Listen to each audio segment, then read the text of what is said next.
So, Kat, congratulations. Thank you so much for directing Marry Me. How did you get the opportunity to direct Marry Me, and what drew you to the story? Um, my agent, I had recently switched agents. And my agent had seen this little short film of mine that I did that was a very romantic, sweet little film I did for Virgin.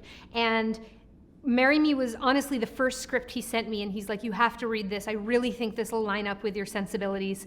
And I read it not knowing that Jennifer was already attached and a producer on it. I just read it blindly, and I thought, this is an amazing concept, and I love this film, but who the hell are we going to get to play this international pop star, who also has to be a great actress? And then when I found out that Jennifer was attached, it was absolutely a no-brainer.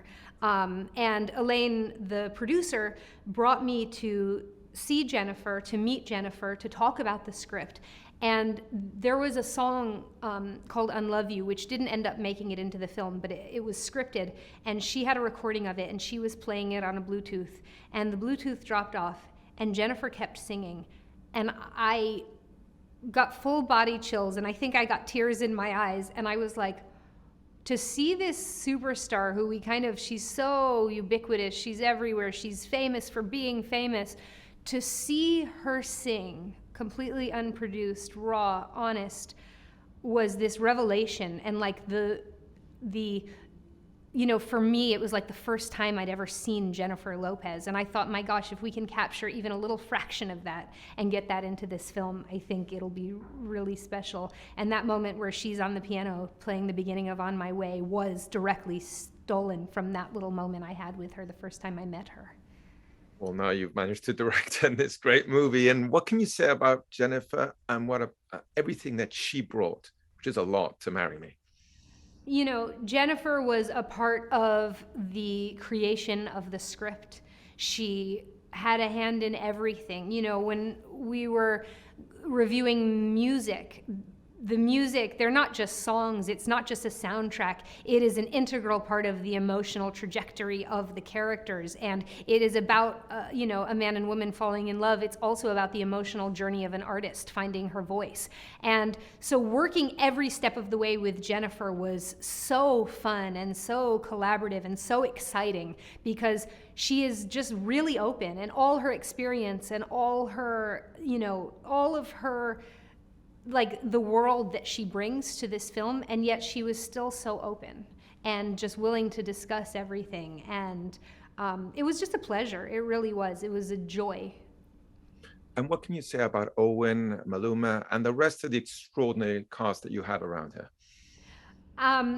The role was only Owen's. When I came on, I said, this has got to be Owen Wilson. There are so few men who embody what he embodies, which is a quiet confidence, a humor, but an ability to stand in himself as a person who, you would never expect to be with her, but when it happens, you accept it and you believe it and you root for them.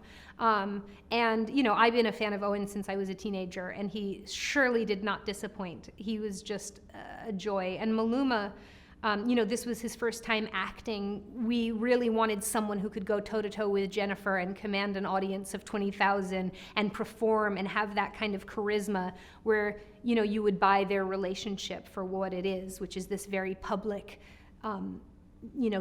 dynamic duo. And so it was like an added bonus when we did the first scene with him, which was on Jimmy Fallon. And I was like, geez, he's a fantastic actor as well. The whole cast, Michelle Buteau and Sarah Silverman and John Bradley and Chloe Coleman. I mean, I felt very lucky with the entire cast. But people are also interested and curious to know, what were the main challenges then? It's not a huge movie. The budget is under $25 million. We shot it in, I don't know if I'm allowed to say, but we didn't have very many days to shoot it. And when you're trying to present this huge, larger than life world of concerts, you have to get very crafty. And, we did not have the money to stage a concert at Madison Square Garden. So during our prep, we found out that Maluma was having a concert at Madison Square Garden, and we called his team and we said, hey, in order to make this movie look as big as it needs to look. Can we come and piggyback on your concert? So we filmed them performing the Marry Me ballad on the empty stage as Maluma's team was loading in, his concert materials. And then during the concert, we had Jennifer rise up in costume. We had him do his lines. We had a steady cam on the stage and our cameras in the audience. And that was one example of many of how we had to make something that looks like a big giant old-fashioned movie on a modern day budget. Another thing we did was, one thing that always strikes me as false is when you see a celebrity, but they're not surrounded by real brands. And I was like, one thing that would really give us a lot of authenticity is, if we have real brands around her. When you look at Jennifer, she's a brand ambassador. Most of these big stars today are brand ambassadors. So how can we use that? So we ended up using product placement to enrich the story, but also to supplement our budget. The movie is also really funny with, you have very talented comedians there, like John, like Sarah, like Michelle. I mean, really funny people. Was it all scripted, or was there some room for improv? It was very scripted. My philosophy is always you must have it on the page, and you cannot rely on improvisation to make something work. I think if you have 50 days, maybe it's a different thing. I know that there are some, comedy processes where they just shoot and shoot and shoot. When you're dealing with the amount of days we had, which was, almost like an indie film, you have to have it on the page. That being said, once you get it, I definitely loved to let people like Sarah and Owen and, Michelle kind of go off and do their thing. And there are definitely moments in the film, where we use their improv. But it's really important when you're working on a time frame to make sure it's on the page, and this script was really tight in that way. But you managed to find a really good balance between the comedy, the drama, the music, and it's not easy, but you managed to do it. How did you do that? I always think to earn emotion, to have it not feel sentimental, you have to have comedy. And to break up those moments where it could easily cross into the world of schmaltz, you have to have a good joke, and you have to kind of break the tension of the drama with some jokes. And I always, anything I've ever done is music centric, and whether that's I wrote a script that was based on a song or, creating a scene around a song. And so this was so exciting for me because the music is baked into the DNA of the story. And I think, God, music just makes people feel good. And one thing that was really important to me prepping this film was to play out the songs in their entirety and not just hear a snippet and not just get a sense of what it's like, but to really live in those songs. And behind it is this beautiful romantic story. How did you approach capturing those moments between Kat and Charlie, between Owen and Jen? Because there's great chemistry there.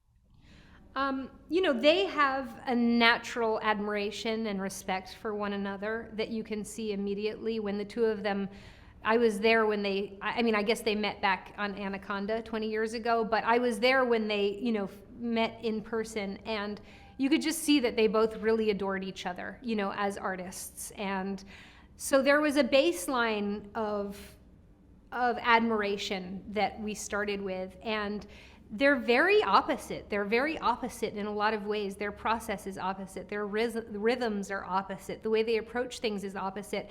And yet, because there's this mutual respect, it's like they were both changed by each other.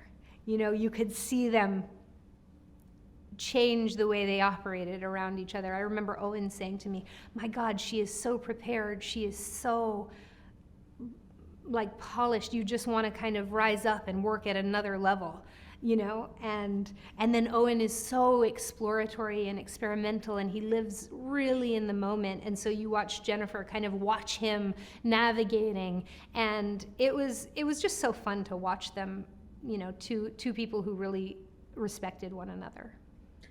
But from the first moment that you read the script till now, how much has changed over the course of the production? When I first came on board, the Jennifer Kat Valdez character was very fully formed. You know, she'd been a part of the inception of the script. I really came at it through Charlie's point of view. You know, as someone who is a parent who doesn't really necessarily love, I won't say doesn't love it, but has a very complicated relationship with social media. You know, as someone who kind of lives outside of Hollywood, even though I work in that realm, you know, I really wanted to ground Charlie's character in a way that we would want this beautiful, powerful, talented woman to end up with him and not feel like she was shortchanging herself. And the first draft of the script, he was very impressed by her wealth and her money and her fame, and it kind of turned me off because I wanted them both to bring things to each other that the other hadn't seen. And so it was a lot about balance, you know, like social media, if you live your entire life in the public, might become a toxic thing.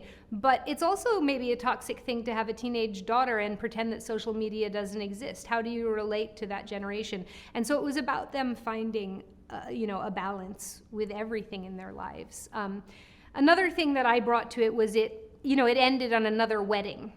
And I really wanted it to end on a couch, eating a simple meal and enjoying each other's company, because I think the big public display of affection that Kat and Bastian tried to present to the world didn't work. So why go back there and do it again? Why not find the simpler things in life?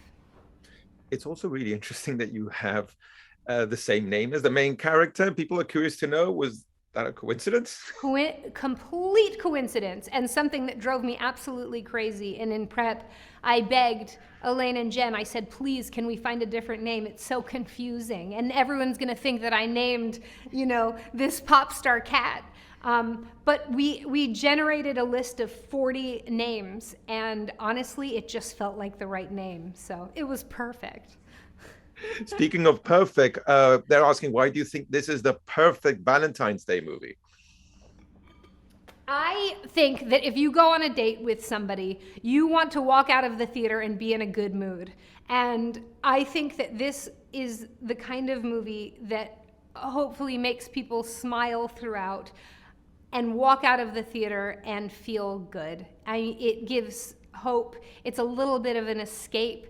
It's got a very positive message about, you know, the power of love and finding love when you least expect it, and just breaking your patterns and changing things up and doing something unexpected. And a lot of people say, oh, it's such a weird pairing. And I love that it's a weird pairing. And then by the end, you buy it, because that's how a lot of good relationships are.